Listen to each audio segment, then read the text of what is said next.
Keng tarqalgan ismlar ichida Quyoshbekning ismi yo'q. Commonni ishlatdingiz yana. Keling, men sizga darajasi sevani beradigan so'zni o'rgataman. Challenge'imizning 10-kuni bugungi o'rganadigan so'zimiz ubiquitous.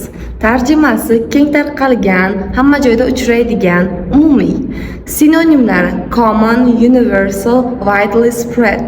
Ot shakli ubiquity, sifat shakli ubiquitous, ravish shakli ubiquitously. Ubiquitous in, among hamda throughout predloglari bilan birgalikda keladi. Keling misollarni ko'rib chiqamiz. Fast food is ubiquitous in big cities, or this trend is ubiquitous among teenagers, or English is ubiquitous throughout the internet.